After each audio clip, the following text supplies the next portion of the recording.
Hey everybody, welcome to another edition of Liam's Hockey.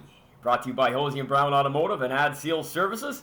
Thank the boys very much for jumping on board as per usual here as we get set to wind up the regular season this weekend and get set for what should be one of the more anticipated first round of the playoffs in some time.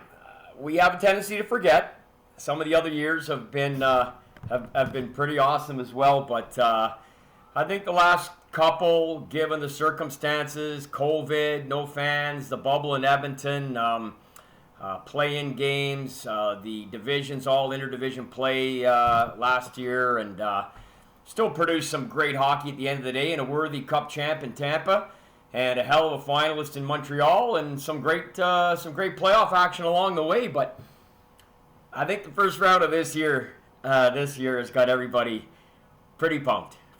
So I'm pretty excited too, and I'm sure you are. So just a couple things really here. I wanted to obviously thank everybody that commented on anything I wrote on Guy Lafleur and a lot of the commentary that people heard, as I did a fairly significant number of interviews and hits both online and in mainstream media. I tell you, it was pretty amazing having CBC TV come right to my house to do a little clip, and some of what I said they took and put on their national radio show Has It Happened. So that was overwhelming.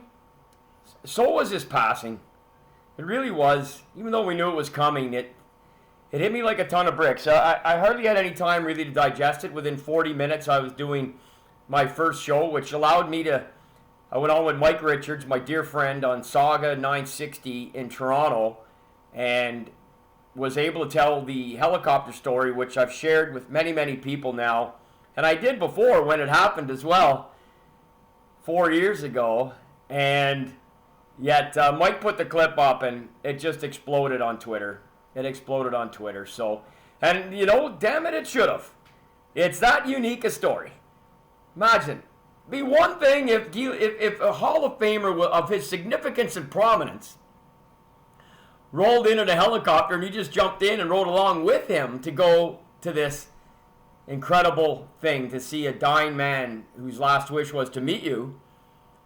But no, Guy was piloting the helicopter. I mean, it's just incredible. Anyway, again, thank you to the countless hundreds upon hundreds of you who reached out privately, publicly, online, on my threads, or whenever and however in the last 6 days since he's passed. And 6 days before that was Mike Bossy. If you could even begin to fathom that those two iconic right wingers, 9 Stanley Cups between them, two of the greatest right wingers in history, French-Canadian. On top of that, friends, teammates, in the 81 Canada Cup and various All-Star games and whatnot, that they would die 6 days apart.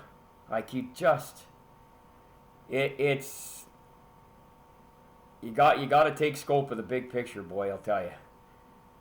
You better be enjoying this ride, because man, oh man, because it can come to a screeching halt. Anyway, thanks to everybody who reached out. It was pretty special.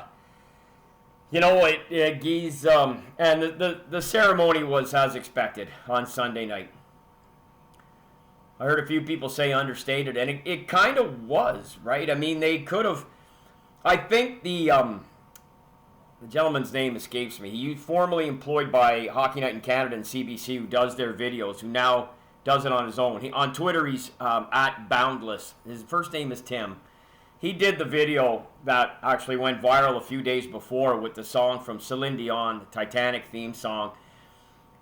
And really, by the time it came around to the Habs on Sunday night, and they had to put their own thing together, it just everybody had seen pretty much every video clip of Guy Lafleur that there had been in the previous 72 hours, 48 hours. They still did an outstanding job. They selected My Way by Frank Sinatra. Frankly, Thought they could have maybe gone with a French song. I don't know. The one I couldn't get out of my head was La Vie en Rose by Edith Piaf. Decades ago, but it's La Vie en Rose is it's a flower about a flower. I thought it would have been some nice synergy. It certainly has the night melodic pace to it. It's very French, even though she was Parisian. I thought it would have fit the bill. And anyway, what they chose, it was spectacular. Taking the advertising off the boards, putting up Guy's name, superimposed at center ice, and then the ovation. Really was all about that.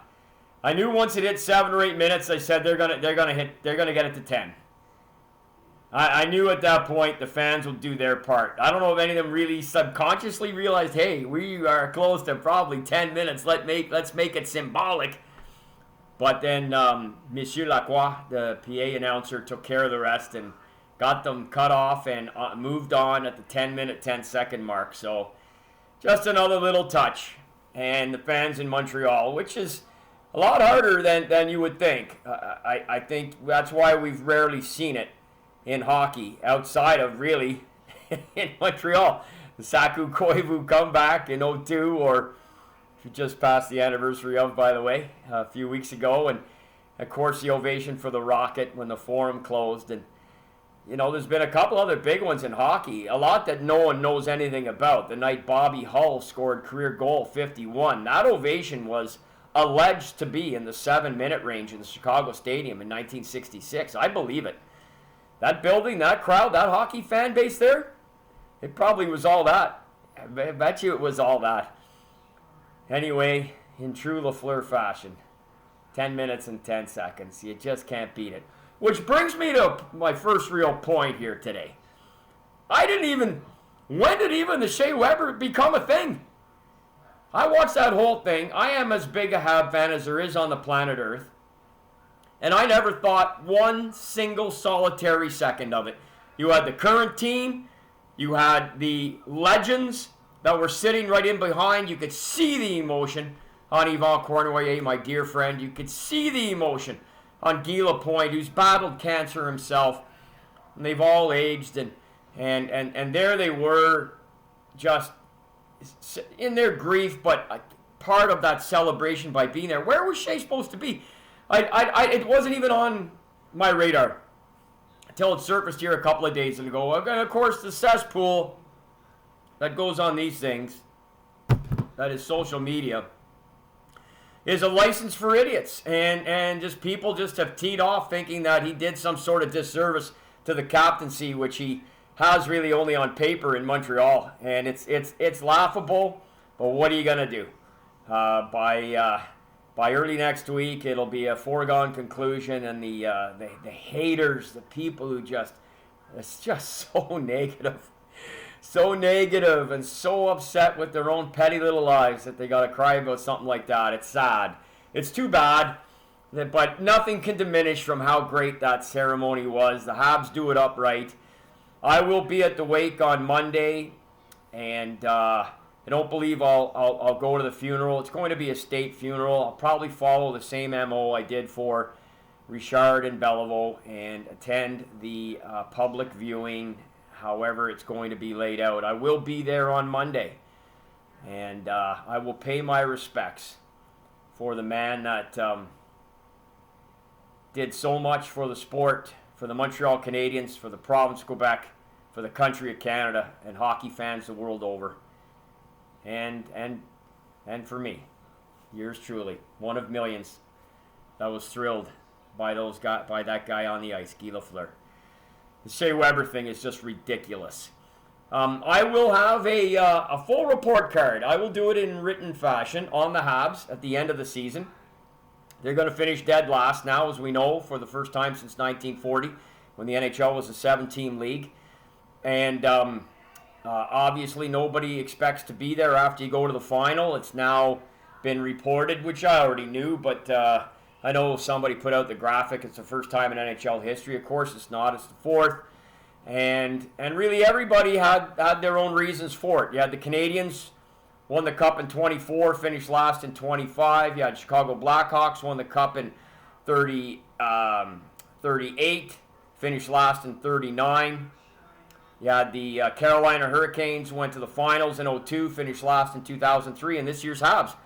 1925, the Montreal Canadiens lost their goaltender who had been with them for 15 years, George Vezina. I mean, he was so impactful a player, they named the trophy after him. And two goaltenders named Herb Réaume and Alphonse Lacroix were tasked with trying to fill George Vezina's skates. And they were sadly and significantly not able to do so. So despite having Howie Morenz coming into his own in his third season and second, I guess, full season, and a Rose Joliet and a host of others, without the goaltending and with the seismic loss of Vezina going down during Game 1 of the season, the team never recovered. You know, similarly, when Montreal missed the playoffs in 1948, they lost their emotional and inspirational leader and their captain, Toe Blake, to a broken leg that ended his career, and subsequently went on a terrible terrible spell and ended up missing the playoffs that year. They didn't finish last, but they had gone to the final in 47, but they missed the playoffs. So in 1938, the Chicago Blackhawks were a mirage. They're one of only two teams to win the Stanley Cup with a losing record, the other being the 51 Toronto Maple Leafs. And the 38 Blackhawks, they just, first of all, the late 30s were a real roll the dice. And Chicago got hot at the right time. You had a bunch of guys. Johnny Gosling was really a heart and soul guy on their team. He had a brilliant playoff. They had a number of guys who really stood up for them. But he just had a collection of goaltenders. They had Mike Caracas, a former Rookie of the Year, and then he breaks his toe. He's out. They drag a minor leaguer out of the bar named Alfie Moore, who kicks out BBs, gets a win against the Leafs until Paul Goodman, the other guy they had signed in the roster, was in Winnipeg at the travel to Chicago and ended up closing the series for them. And they really just won it. It was a miraculous win on a team that had no business being there, and they went right back to dead last the next year. That's the Hawks. Carolina, 2002, go to the final. 2003, they lost Rod Brindamore.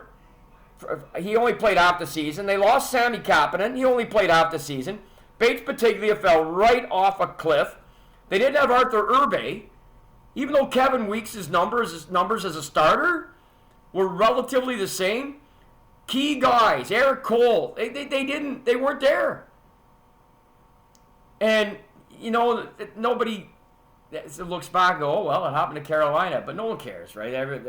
It's a chance to jump all over the Habs today. And Montreal, of course, has set the record for man games lost to injury. Carey and Shea gone almost all season. Shea for sure. Most of the others missing a chunk of games. Most games lost to COVID. Most games lost to injury. Lose their captain, lose their goaltender, two key components, and they just spiraled. And this run here at the end has really been a mail-in, and I'll address that more when I do the report card. For right now, they become the fourth team to have this happen, and who knows? History has shown it's pretty rare. That's since 1917-18. Pretty rare. 105 years, only happened 4 times.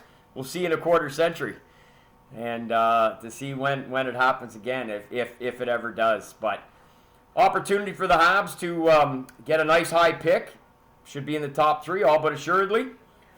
The draft seems fairly wide open, and we'll address all of that at a later date. That's all I really wanted to say. I'll have more on the next show as we get ready for the playoffs and some predictions and whatnot. I'll finish up with this day in hockey.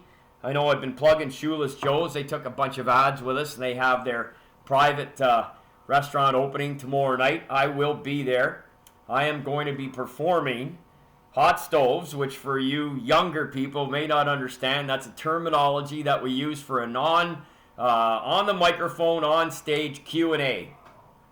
Hot stove is an old term from the 1950s when Hockey Night in Canada started being broadcast primarily out of Maple Leaf Gardens, the between periods, intermissions, would be a host and some guests that would sit around an old pot-bellied stove to digest what they'd just seen in the previous 20 minutes. So they called it the hot stove, in case anybody needed to be reminded of the origin of the term. And some of those guests just about always included King Clancy. There's a few of them, I think, available online. If you dig around, you can find some of them online. He was quite a character. I interviewed King in '83. I've told the story before, and what an incredible impact he had on the National Hockey League and the sport of hockey. The Ottawa Senators and the Toronto Maple Leafs, of course, most notably, especially after his playing days. So, yeah, we'll cover off everything else pretty much later. Just this day in hockey. Yeah, what was I saying? Yeah, so I'm going to be doing a hot stove. Sorry. Lost my train of thought there. I'll be doing a hot stove at Shoeless Joe's as they have their private opening tomorrow night. And I'm doing it with Jason York, former NHLer. Obviously. Ron Tugnut, the goaltender, former NHLer. Really looking forward to that. And Claude Julien, a former NHLer, but most known as a coach, obviously. Stanley Cup winning coach with the Boston Bruins. Also coached the Habs. And Tugger played for the Montreal Canadiens. And Tugger was actually with the Quebec Nordiques back in the day. And we may be able to... he played with Guy Lafleur. So we're going to have... and Claude will have lots to say about Guy as well. So we'll have a great night tomorrow night. And then you can watch for Shoeless Joe's on 4444 Innis Road to open. I don't know if they're going to go right on the Saturday, but 24 to 48 hours later, they'll be rocking. You're out in Orleans or in the deep East End, and slide in, and you'll have a good time. So, wrap it up.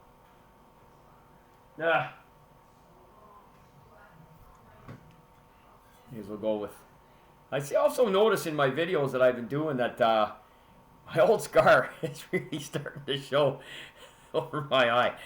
I took 2 real bad high sticks in a span of 3 years. 4, but the 3, I should say. But the second 2 were multiple stitches, and I see that it's really starting to show as I age here.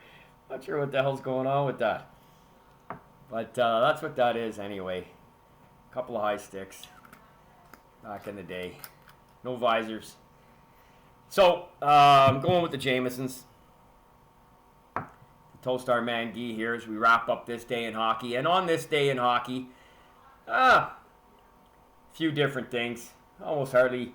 Jacques Plante got his last ever playoff shutout, his 14th in 1970 on this day to propel the St. Louis Blues to a semifinal victory, get them into the finals where they ultimately lost to the Boston Bruins 4 straight. Ironically, Patrick Roy recorded his last playoff shutout, which set the record. Plante had 14. Patrick Roy got his 16th on this day in Game 6 against the New Jersey Devils. I believe the score was 4-0.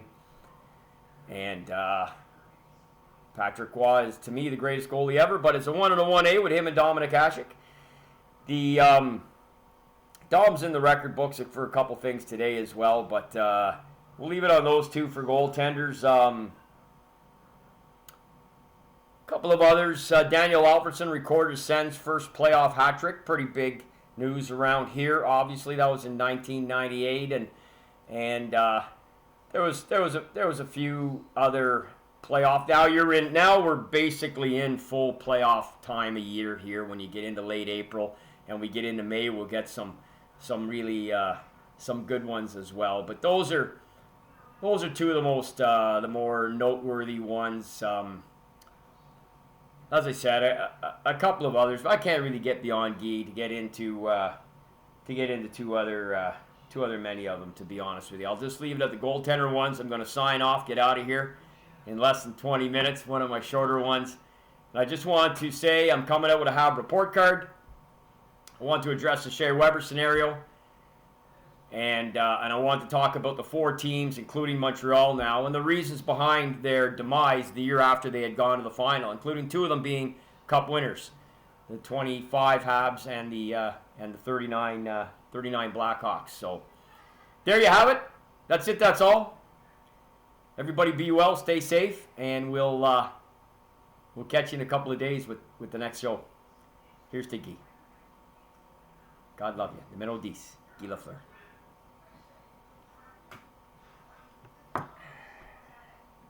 G'day.